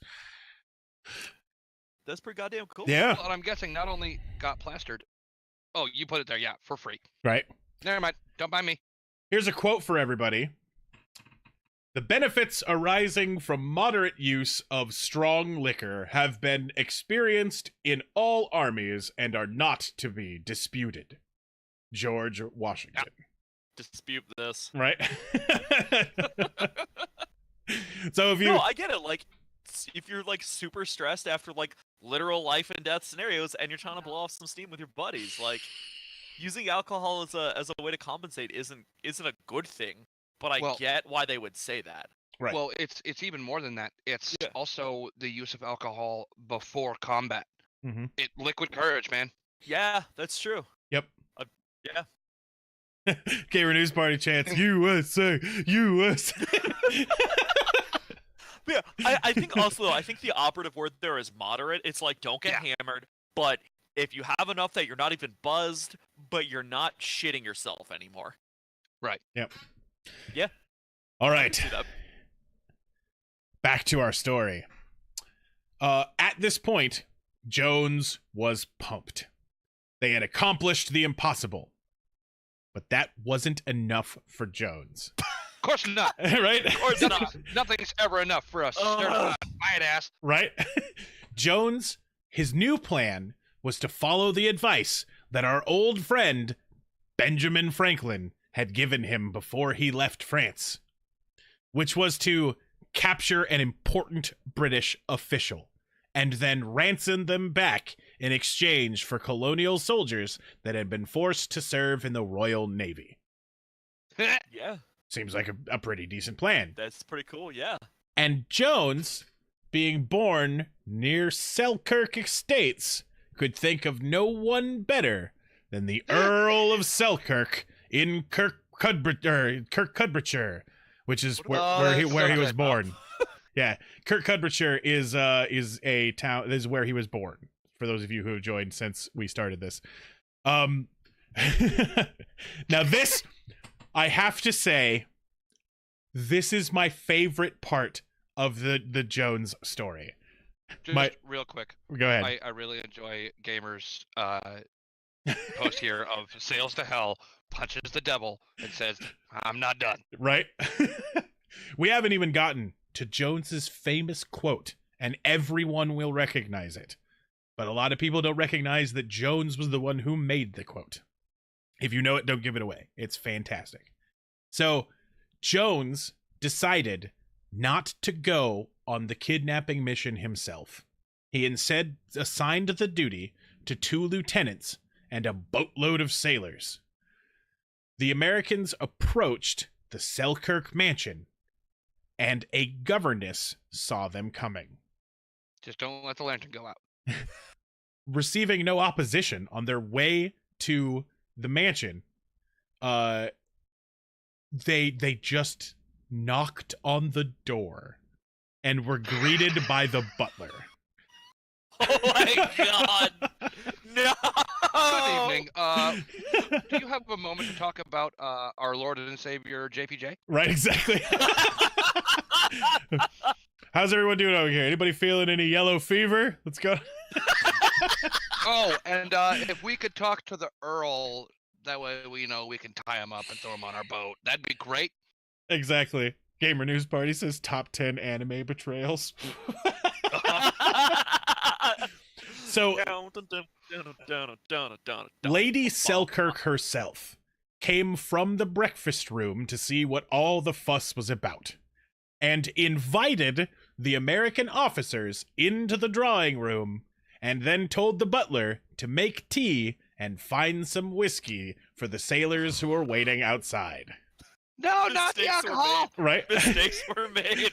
Well, I mean, this is the most British thing. Yeah, But- absolutely. What? Random strangers? Give them tea and whiskey. Oh, and you, come inside my home.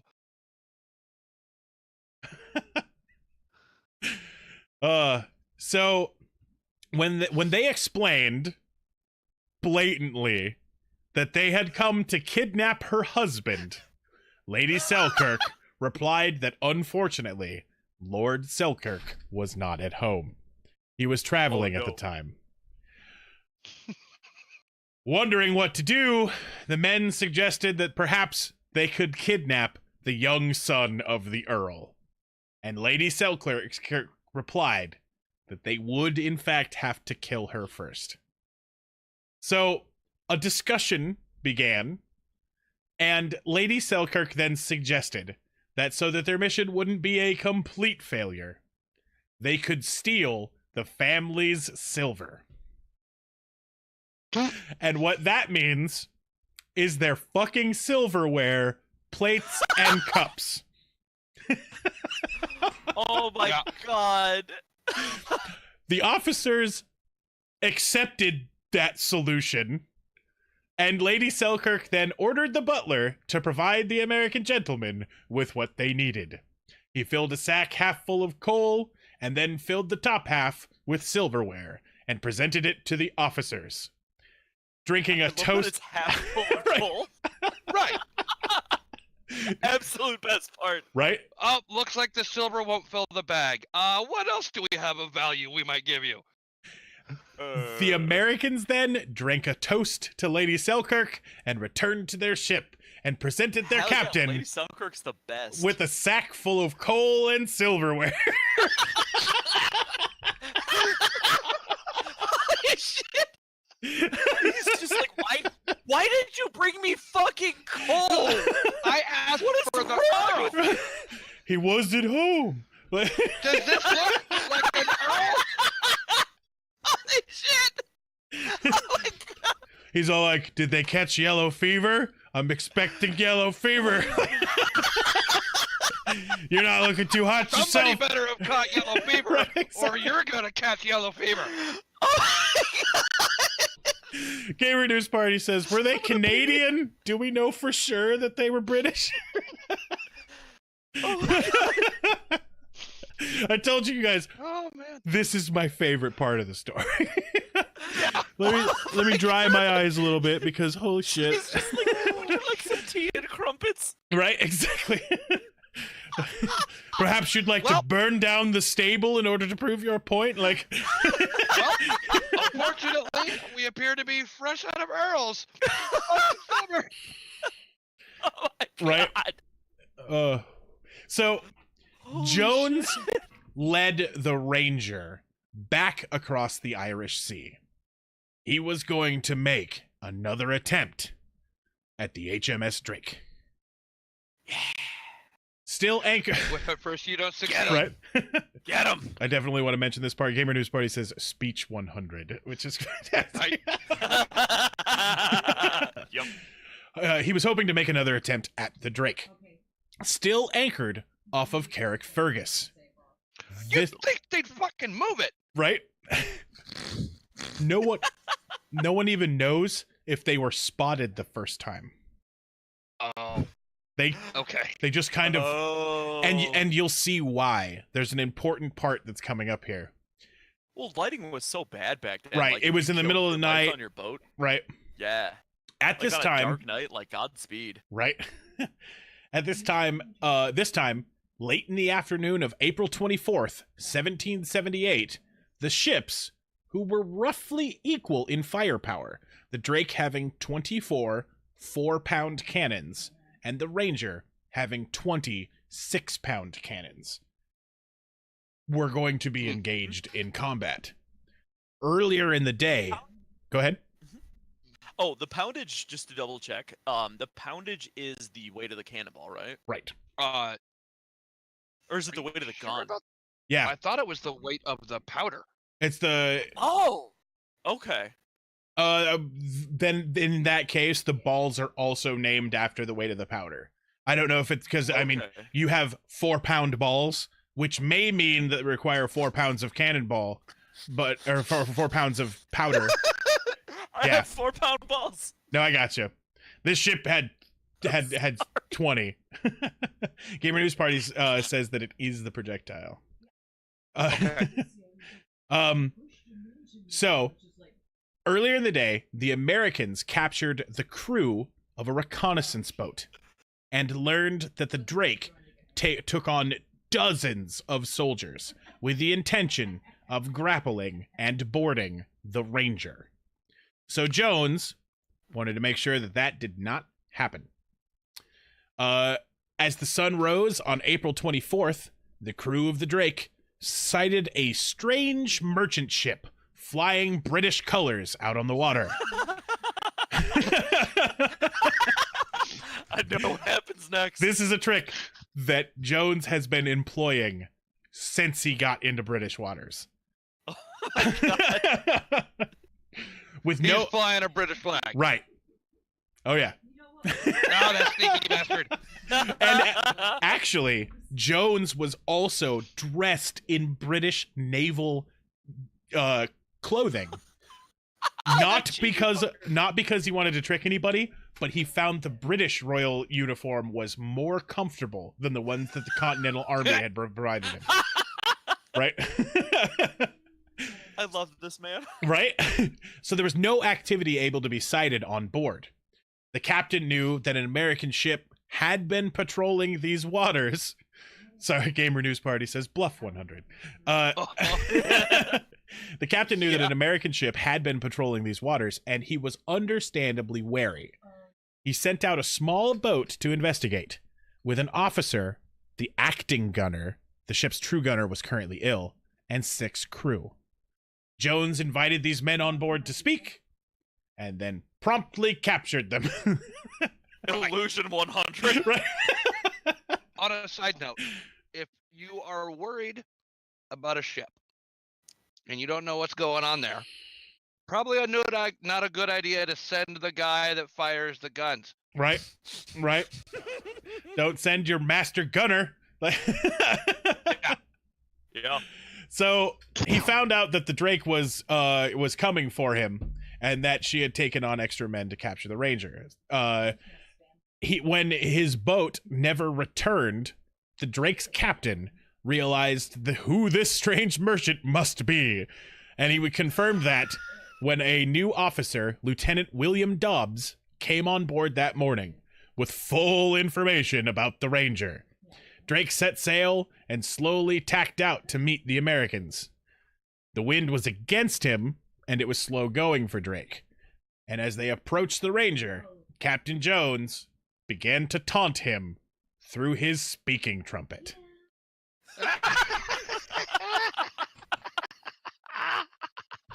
Attention, dickbags! God. Like, 100. right? Y'all suck. I'm gonna school you. So, fun fact, the earliest speaking trumpets were in 1671. So we've had megaphones for 350 years. They are officially part of human history.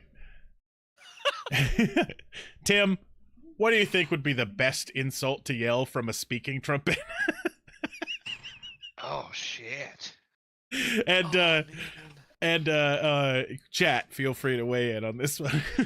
So, in our story, Jeanpaul Jones is slowly watching the Drake approach, and he has his speaking horn out. If you were in that position, Sven the Norwegian guy, thank you very much for those 50 bits. I'm drunk on British beer and have a doctor's appointment in a few hours. Well, I hope things go well for you, and I'm glad that things are going well for you tonight. Is British beer good or bad? It's comparable, I think. Yeah, I think it's pretty good. Excellent. Like the British beer that I've had. Great. Not that bad. Sven says it is bad, and Mag says depends on the beer. Oh, I'm sorry. Well, I'm sorry that you are drunk on bad beer. You should be drunk on good beer. Work harder next time. Or whiskey. All right, Tim, what do you think? You got an insult? Yeah, based on the time and the fact that it's like 1778 or whatever, I'd probably yell out like next, if you want to catch me, you better get better at pumping your bilges, or right. What's that? There's some hole in your sails or something like that. Right. Dr. Tom, do you have an insult that you would like to yell if you were in JPJ's spot? Perfect! My monthly quota was coming up! I'm sorry. Any insult that gets yelled needs to have the word jackanape in it. Jackanape. Pump your bilges better, you jackanape! A trainee says, "How do you like me now, ragga-rashing bed swimmer?" It's pretty good. Were those words? Ragga-rashing bed swimmer. It's pretty good. I like it. I love it, but what the fuck does it mean? Gamer News Party says the only thing less authentic than the Mexican food you ate for lunch was the look in your dad's eyes when he said he loved you. Words can hurt, sir. Vanuatu says suck yellow fever. So, a ragabash is an idle or worthless person, a scoundrel, or a hooligan, so to speak, and then a bed swerver. One who swerves from and is unfaithful to the marriage vow. Okay. An adulterer. Right. That's Excellent. a pretty dope insult. Yeah, it's a pretty good That insult. is a really good insult. Right? I love how literal it is. Like, I love super literal insults. I would probably yell, "Prepare to get liberated." Prepare for freedom. I'm here to fight for liberty, or we're going to liberate the fuck out of you. Or get off my new ship. Right? Excuse me, but I believe you're standing on my ship. Oh my god. All right. So finally, they closed, and Jones quickly turned his ship unleashing a broadside against the British. Over the next hour and 5 minutes, an intense battle ensued, and it was largely one-sided. The British guns were unstable. They tended to lean forward when loaded, and this meant that their shots often missed, and those that hit rarely pierced the Rangers' hull. They were also low on packing paper for their muskets, meaning that each shot had to be painstakingly loaded individually. The Americans, on the other hand, were well prepared and kept up a dizzying blade of fire. Of course they're prepared. Right? School some fools. They could have a paperclip and a piece of and like an ice pick, and they'd be like, "Cool, we're good." This is like 1775 MacGyver. Right? Don't fuck with MacGyver. After losing her captain, lieutenant, and many of the crew, the Drake finally surrendered. But her colors had long since blown away by the American firepower. Her acting master instead waved his hat and screamed for surrender over the din of battle. The Americans had just taken their first military prize in British waters, and they returned to France with the captured vessel. Yeah. So, America! yeah. The Drake was now in the U.S.'s hands. Jones' crew, though, when they got back to France, didn't stick around. There wasn't much money to be made when terrorizing the British. The second in command, a man who went by the name of Simpson, had been leading the crew. Right. He's like the one person who crosses Jeanpaul Jones that doesn't get yellow fevered. Like, he had been leading the crew much like they were a privateer ship instead of a Navy crew. Jones, right, had Simpson court-martialed and detained. This led him to needing a new ship. So the French and our old friend, Ben motherfucking Franklin, had just the thing. So why did he need a new ship? Because he didn't, like, it had been damaged a bit in the last battle. He didn't have a crew, and he wanted to get back out there. Oh, I see. Yeah, and... Oh, he didn't want to wait for refitting. He needed a new ship basically funded. Yep. Okay, yeah. So they gave Jones his newest ship, the 42-gun U.S. Bonhomme Richard, which Jones chose this name in honor of Ben Franklin. Translated from French, Bonhomme Richard is Poor Richard, the name of the famous almanac, written by Benjamin Franklin. That's awesome. Gamer News Party says that he's well overdue for an upgrade. Yes, he got a 42-gun giant ship. Yeah. Ben Franklin is like, all right, y'all see what this dude can do with the sloop. Let's give him a real boat. Right? And just fucking watch. The ship was formerly the Duc de Duras, and it was a refit East Indian merchant vessel. Jones, now Commodore Jones, was back in the fight. The ship, the ship was big, but it had its problems. The crew that they managed to get for him were not the best, although they served Jones very faithfully. His crew was made up of unsavory agents, former criminals, cast-off military men, and privateers. In other words, he had the saltiest crew alive. He had a ramshackle crew. Yes! Yeah. Which the D&D campaign lives. Right. With a man like Jeanpaul Jones, you couldn't ask for a better crew. Right? Like, yeah. It's like a bunch of dudes who are like, if you're an asshole, we're gonna whip on you. And he's like, I will be such an asshole you won't want to. You want the yellow fever? Do you? Right? So they got his they got the Mighty Ducks together. Oh my god. So the guns on the ship were given freely to the Continental Navy. But that's because they were cast-offs from French gun makers. So, Okay. yeah, they were ones that they were all like, these are not the finest of cannons, so they put them in the back. And we're all like, hey, give those to the Americans. They won't know the difference. Whatever, Right? who cares?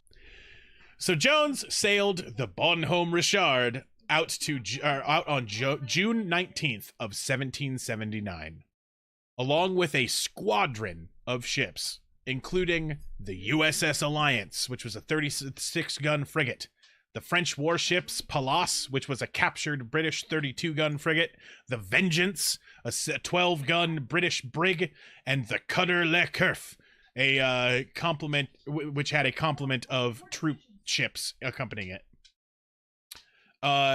His voyage. Go ahead. Basically, he's now in charge of a fleet as a commodore. Mhm. He's got this ragtag fucking cobbled together ship with a bunch of shitty guns and the worst crew they could find in command of these other ships that I'm guessing were a higher in quality, so to speak. But Yeah. the big problem was that the USS Alliance was the ship itself was owned by the captain. It was he was a US privateer. Ah, okay. The other two were French warships, and the Vengeance was very small. The Vengeance and the cutter Le Cerf. Gamer News Party mentioned out that the French had a stupidly high standard for time on weapons. Yes. And Jay Caterpillar says that this was JPJ's dream crew. Correct. Yeah. Yeah, this is like the 18, Right? 1775 18. Right. I'm hitting the fool who catches yellow fever. So the voyage resulted in no contact with British ships. Oh. But in August, the fleet set sail to the North Sea and then captured 16 more British merchant ships My God! along with their cargoes. Right? Holy Christ! After returning to port for repairs, the Alliance and the Bonhomme Richard collided in a storm, so they were forced to be repaired even longer. Right, Bill. Yep. Somebody's getting yellow fever for that. Right. So this one's just a tie question, right? In Jones's hunting area, what would be the worst kind of merchant to be? A merchant? Right. The proper answer is British, but I was just saying, like, what do you think would make him smell you from farthest away? Like Spices. If you were a spice merchant, he would be able to tell you that you were there. Actually, also because, like, spices had a really, really, really good value to weight ratio, didn't they? Oh, they had an amazing Right. value to weight ratio. And that's exactly the kind of shit you want to steal as a privateer captain. Yeah, 'Cause it's from not what I gonna weigh your understand, ships down and slow it down. yeah, from what I understand, even that late in history, spices, especially depending on the spice, were still weighed out by their weight in gold. Mm. Oh, okay, so you could also just jack gold straight out. Well, the problem is that gold weighs a lot more than spices. Right. So a pound of spices doesn't actually take up that much room, whereas a pound of gold does. It's bulky, Wait, no, because gold is super dense. but it's not malleable. That's fair. You could tuck spices wherever. I don't know though. I still feel like because gold is like hideously dense that it would take up less space pound for pound. When you were a gold vessel, you would have to Yeah. move the piles of gold brick and bullion and stuff like that throughout the ship in different spots so that you didn't weigh your ship in one direction. That makes sense. Yeah. So, yeah. But That's with true. spices, it doesn't. So here's the big difference between gold and spices. Is gold, you have gold bricks Mm-hmm. generally, or ingots, or Spices, whatever. not You powder. can't really break that apart. Yeah. Spices, oh, I've got spices. I'm gonna put that in this bag and then tuck it into this little alcove here, and then this little alcove here. Oh, it's time to sell it all. Pour it all back in the barrel. That's fair. Gamer News Party says British, probably rums or slaves. J Caterpillar says they weren't merchants, they were targets. Right? Yeah. They were just another the notch for JPJ's bedpost. Right. I think ultimately it doesn't really matter what kind of merchant you were. If you were British, it gonna didn't fuck matter. you up. Because, Right. as I said before, the sea's big. He just attacked any merchant that hobed into his field of vision that was flying a British flag. Yep. Yeah. He just took anybody he could. Yeah. Yeah. I don't think it really mattered what they were carrying. Right. So, September 23rd, 1779, the small fleet sighted the British Baltic Fleet of 41 vessels under the protection of the 44-gun frigate, the HMS Serapis, and the sloop of war, the Countess of Scarborough. Oh no, I'm scared of sloops. Right, which was a 22-gun ship of the line. At the time of the battle, the Serapis was armed with 44 guns. 20 18-pounders, which is insane. 20 9-pounders and 4 6-pounders. The Serapis, being named after the god Serapis in Greek and Egyptian mythology, the technology of that ship was very much above the older Bonhomme Richard. But Jones did not give one fuck. Do it! At 6:00 p.m., the Bonhomme Richard engaged the Serapis head-on and attacked the Countess of Scarborough, and the Pallas, which was one of the other ships, attacked the Countess of Scarborough in what became the Battle of Flamborough Head. The USS Alliance, pieces of shit, did not engage the British. They instead fired on the Bonhomme Richard instead. Really? Yeah. Oh. So when the Someone's battle, getting yellow fever. right? Yeah. when the battle, So his fleet fired on him, you said, yeah? just double the check. When the USS Alliance, the US privateer. That motherfucker? Right. When the Fuck battle with began. JPJ. Yep. When the Yep. battle began, they left. During the battle, they came back, and Jones thought, "Oh, he turned around. He wasn't a piece of shit." And then he turned, broadsided the Bon Richard, and left again. Oh, you done fucked up. Yeah. Yep. Hey, two Oh, you done Brutus. fucked up. Like, Yeah. exactly. Judas, no. JPJ gonna get you. Right. JPJ gonna fucking get you. Right. We just found JPJ's Brutus, or his Judas. You know, like. Yeah. Anyway, JPJ.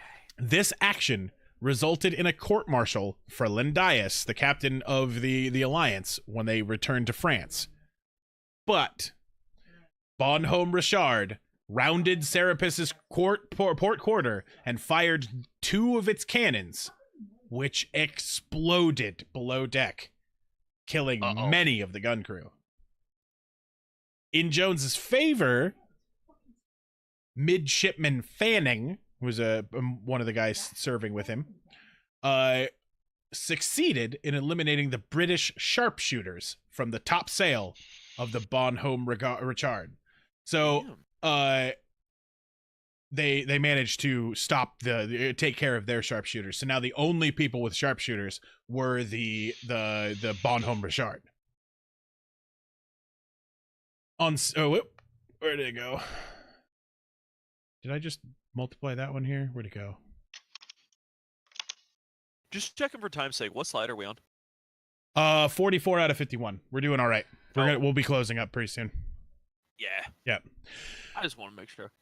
So Jones was forced to make a tricky maneuver and outsmart the much better gunned Serapis. Because at this point, Right. he almost has no guns left. Barely any. Yeah. 'cause Right? His cannons blew up, yeah? Right? 2 of them blew up and Yeah. killed a ton of people in the gunnery rooms. Fuck. So he raised his sails and began to flee the battle. Yeah. The Serapis took the bait. They pursued the Bonhomme Richard, and Jones used this maneuver to lure the ship out from all of the chaos of the battle, and then turned sharply so that he could ram directly into the Serapis. Oh no. Right? Nice. Here we this is where you guys will all go, oh, Jeanpaul Jones, I get it, right? After the collision, Jones was hailed by the Serapis. The first mate of the Serapis said, "Has your ship struck?" To which Captain Jones answered with a quote that would ring throughout history: "I have not yet begun to fight." Hell Awesome. yeah. JPJ! At that point, the two vessels became locked together via grappling hooks for another 2 hours. Jones utilized prisoners from the hold, British prisoners, to work the pumps to keep the ship afloat. Holy shit. Right? One member of Jones' crew was able to leap from sail to sail.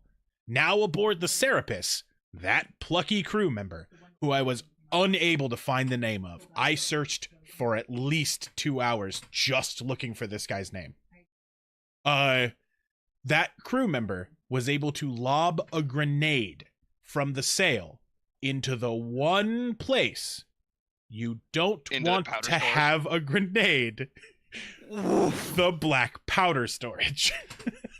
Wow. My butt just clenched real hard. Right? Oh man. Oh my god. Right.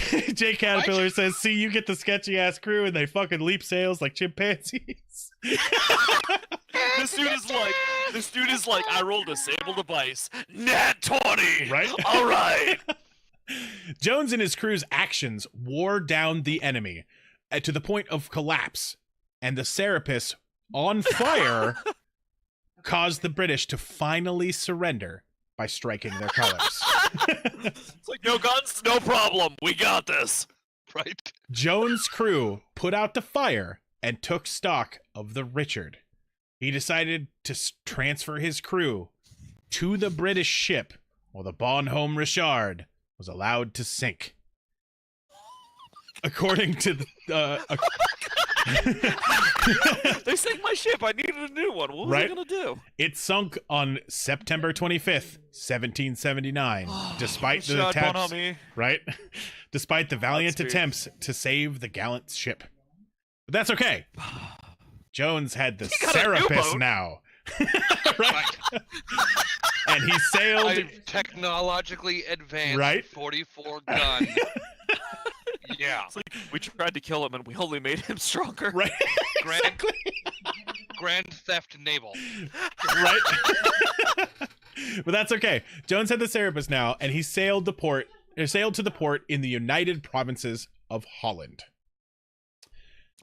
Fun fact, at this point, JPJ's at 45-ish ships captured, destroyed, or whatever, and the British against JPJ has won. I wouldn't even say one. I'd go more 0.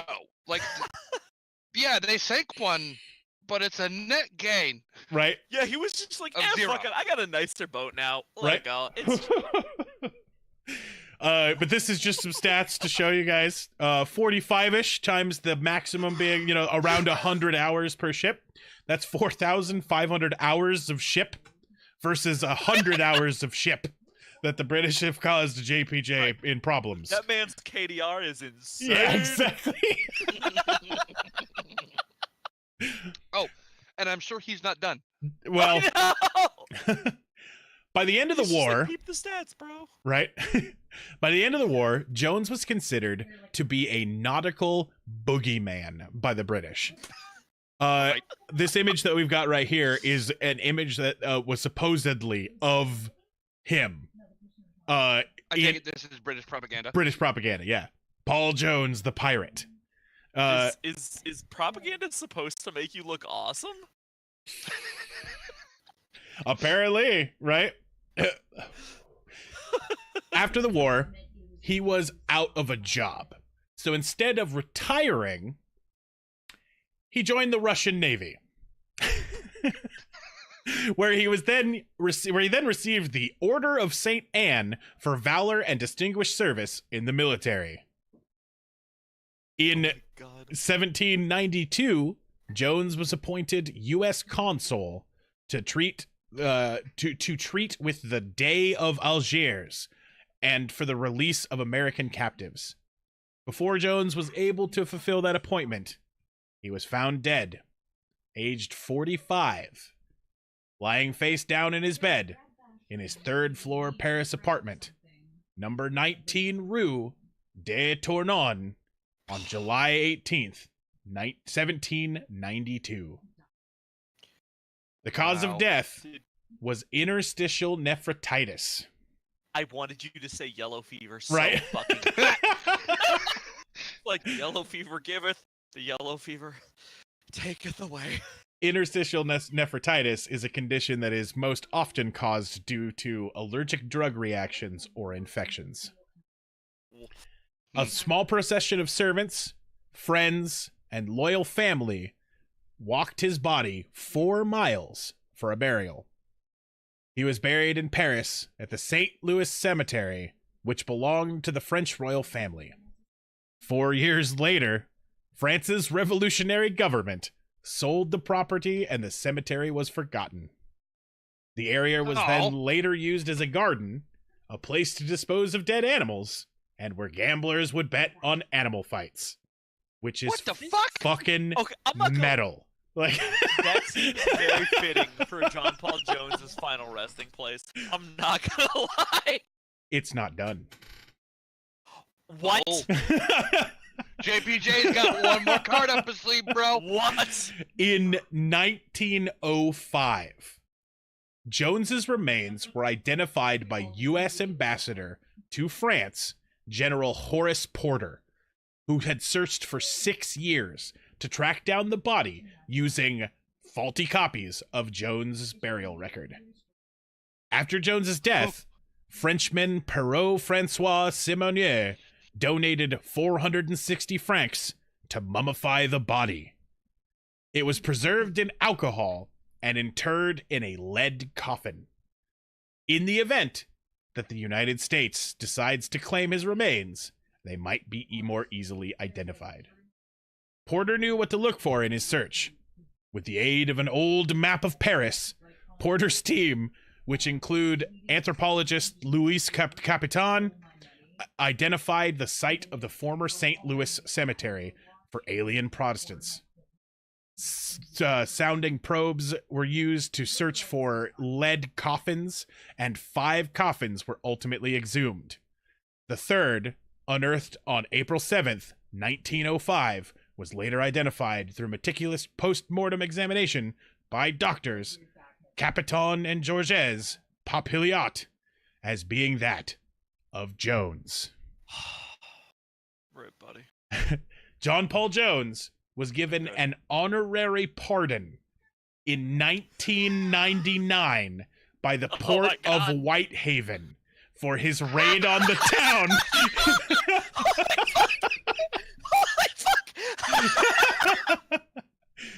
You know what, dude? We're cool. Right? Oh my god. His body is now currently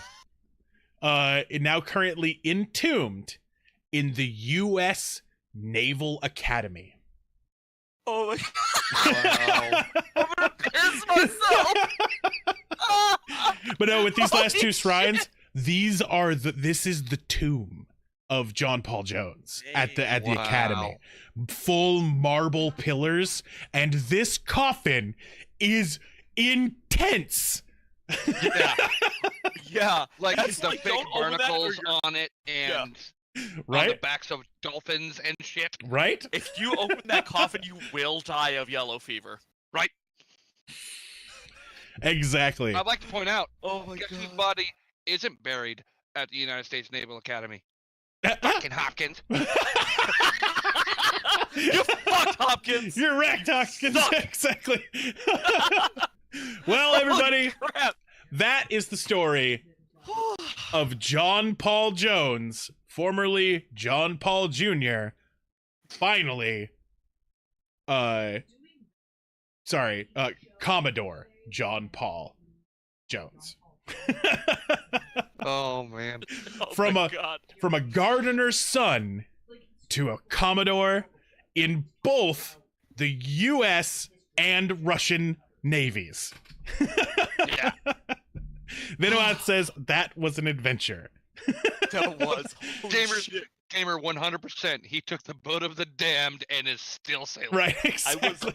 I was absolutely like every fiber of my being expecting you to be like, they found his body, but it wasn't his body at all. Right, exactly. And then just It like was another yellow 20 years fever. of rampaging. Right. Woo. But that is the story of the American Revolutionary War hero who decided that he wasn't fit, just waiting for the British to come to him, and he brought the war to the British. You know, America. I'd be very interested to see how many other captains did that. Mm-hmm. If there were any other American vessels sailing in British waters at the time, or if it was just him. Oh, Gamer News Party asks, why is there an emu? And Little known fact, Jeanpaul Jones had a pet emu. right? When I had originally planned this episode, I didn't think that I was going to be able to find as much content as I found on Jeanpaul Jones. JPJ. I did. Harumph. Originally, today's episode was going to be Jeanpaul Jones and the Emu Wars of Australia. They're so funny. Episode number 2 will be the Emu Wars. So next Thursday, we Although, will be covering. I'm guessing we'll have to throw something else in there with the emu. I don't think that's 2 hours of coverage. I didn't think we so. doubted JPJ. Right. He proved us. The amount of Those shit I emus found are on some this. lucky bastards. Right? But we'll figure it Okay. out, right? Definitely going to be doing some of the Emu Wars next episode. If it's not long enough, I'll find another topic as well. But Right. I think that's a real good first episode. Solid. It's going to be shit. hard to beat it. I almost want to name this the Yellow Fever Podcast. Like, although taken completely out of context, it's not gonna work. I don't even care. That- That's number 2 on the top 10 on anime betrayals. Like, that's, you get in trouble with Yellow Fever. So Stop making me worried I'm gonna piss myself. that's the point of this show, though. And the best part is, right, we're making these dumb jokes, we're talking about murder and stuff like that. Everybody at home is hearing the fucking softest fucking classical music just playing in the background. Oh my God. Awesome. You're a madman. All right, everybody. With that, we're gonna roll the exits and stick around for the after show ish thing. There's an after